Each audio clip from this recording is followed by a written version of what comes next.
प्रिय क्रांति मित्रों हो, जय भीम, जय अशोक, जय संविधान, जय भारत। देश और उत्तर प्रदेश में जब भी दलित समाज की राजनीति को लेकर बात आती है तो अभी दो युवा चेहरे आकाश आनंद और चंद्रशेखर रावण का जिक्र होता रहा है।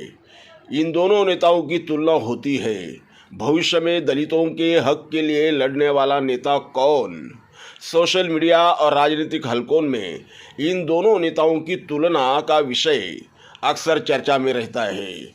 बहुजन समाज पार्टी के प्रमुख समर्थक आकाश आनंद को भविष्य के दलित नेता के रूप में देखते हैं, तो वही भीम आर्मी के चंद्रशेखर रावण भी लोकसभा चुनाव में जीत के बाद एक सशक्त दलित नेता चेहरा बनकर उभरे हैं। दोनों युवा दलित नेता हरियाणा विधानसभा अपने अपने गठबंधन के साथ चुनाव मैदान में थे, जिसका नतीजा हमारे सामने आया है।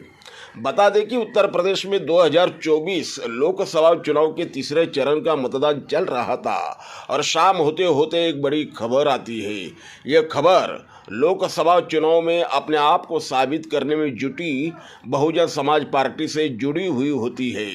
बहुजन समाज पार्टी सुप्रीमो मायावती अपने भतीजे आकाश आनंद को अपने उत्तराधिकारी और पार्टी के नेशनल कोऑर्डिनेटर के मुक्त करने का ऐलान करती है। बहन मायावती अपने भतीजे को सोशल मीडिया पर अपरिपक्व तक बता देती है। वही इस फैसले के 47 दिनों बाद साउथ फिल्मी हीरो की तरह आकाश आनंद की फिर पार्टी में वापसी होती है और उत्तराधिकार भी और बहुजन समाज पार्टी के नेशनल कोऑर्डिनेटर का पद एक बार फिर उन्हें मिल जाता है। आकाश आनंद अब तक तो मायावती की परछाई बन तक चुनाव प्रचार में आते थे, लेकिन लोकसभा चुनाव में नतीजों के बाद उनका रोल बदल गया है।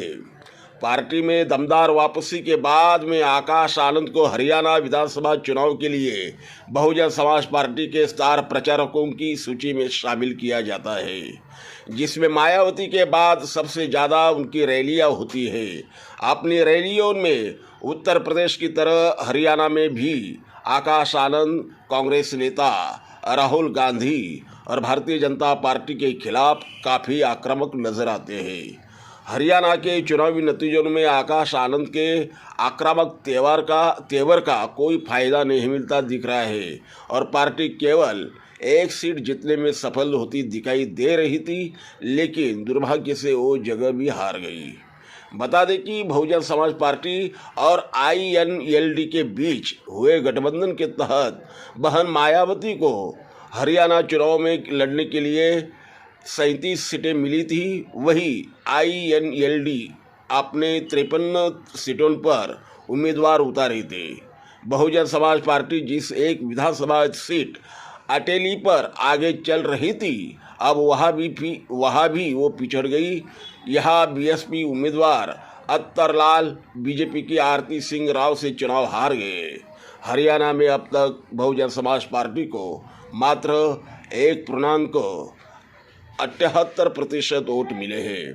वहीं दूसरी ओर अब बात करते हैं उत्तर प्रदेश से आने वाले दूसरे युवा चेहरे की। हरियाणा चुनाव में चंद्रशेखर को उम्मीद थी कि वो लोकसभा चुनाव जैसा कोई करिश्मा कर पाएंगे, पर ऐसा कुछ हुआ नहीं। हरियाणा में चंद्रशेखर आज़ाद ने चुनावी गठबंधन कर रखा था। जेजेपी के साथ आज़ाद समाज पार्टी भी 20 सीटों पर चुनाव लड़ रही थी। वहीं आज आए नतीजों में चंद्रशेखर आज़ाद रावण और दुष्यंत चौटाला की पार्टी ने खाता भी नहीं खोल पाए। बता दें कि हरियाणा विधानसभा चुनाव में सत्ताधारी भारतीय जनता पार्टी और मुख्य विपक्षी कांग्रेस के अलावा जननायक जनता पार्टी को तीसरी बड़ी शक्ति के रूप में देखा जा रहा था। दुष्यंत चौटाला के नेतृत्व वाली जननायक जनता पार्टी JJP पिछले विधानसभा चुनाव में 10 सीटें जीतकर किंग मेकर बनकर उभरी थी। इस बार भी उम्मीद की जा रही थी कि चंद्रशेखर रावण के साथ आने के बाद JJP कुछ कमाल कर पाएगी, पर नतीजों में ऐसा कुछ भी होते हुए नहीं दिखा। आज़ाद समाज पार्टी के साथ JJP भी हरियाणा में एक भी सीट जीतने में कामयाब नहीं रही। इसका कारण क्या है, इसकी चर्चा हम भीम पैंथर के अगले वीडियो में विस्तार से करेंगे।